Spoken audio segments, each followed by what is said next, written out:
منقولات.com پڑھیے دنیا بھر کی خبریں اور معلومات دنیا کی مشہور 3 زبانوں میں، اردو، انگلش اور جرمن میگزین کے ساتھ۔ وزیر خارجہ مخدوم شاہ محمود قریشی کی نیو یارک میں اقوام متحدہ کی جنرل اسمبلی کے 76ویں اجلاس کے موقع پر امریکی وزیر خارجہ انتھونی جے بلنکن کے ساتھ ملاقات ہوئی۔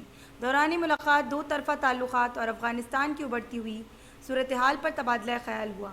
اگرچہ جنوری 2021 سے دونوں رہنما مکمل رابطے میں تھے، لیکن نیو یارک میں ہونے والی یہ ملاقات ان کی بالمشافہ پہلی ملاقات ہے۔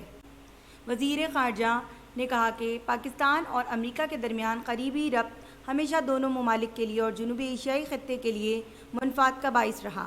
پاکستان امریکہ کے ساتھ تجارت، سرمایہ کاری، توانائی اور علاقائی روابط کی بنیاد پر استوار متوازن تعلقات کا خواہاں ہے۔ وزیر خارجہ نے بھارت کی جانب سے مقبوضہ جموں و کشمیر میں جاری انسانی حقوق کی سنگین خلاف ورزیوں سے آگاہ کیا۔ جنوبی ایشیا میں امن مسئلہ کشمیر کے منصفانہ حل کے بغیر ممکن نہیں۔ پاکستان نے ہمیشہ اس بات پر زور دیا کہ افغان تنازع کا کوئی فوجی حل نہیں۔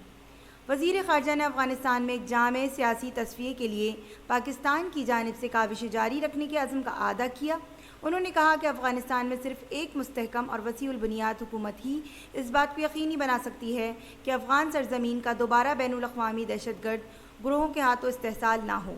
افغانستان میں ہمیں ایک نئی سیاسی حقیقت کا سامنا ہے۔ شاہ محمود قریشی نے کہا کہ طالبان کی جانب سے جنگ بندی، عام معافی کا اعلان، خواتین کے حقوق کا تحفظ جیسے بیانات حوصلہ افزا ہیں۔ طالبان کو اپنے وعدوں کی پاسداری کرنی چاہیے۔ بین الاقوامی برادری کی اخلاقی ذمہ داری ہے کہ وہ افغانستان میں بڑھتے ہوئے انسانی بحران سے نمٹنے کے لیے افغان عوام کی مدد کے لیے ٹھوس اقدامات اٹھائے۔ امید ہے کہ دنیا افغانستان کو تنہا چھوڑنے کی غلطی نہیں دہرائے گی۔ سیکرٹری بلنکن نے افغانستان سے امریکی شہریوں اور خطرات سے دوچار افغانیوں کے محفوظ انخلا میں معاونت کی فراہمی اور خطے میں قیام امن کے لیے پاکستان کی کاوشوں کو سراہا۔ ہمارے پروگرام سوشل میڈیا پہ منقولات کے نام سے آپ دیکھ سکتے ہیں۔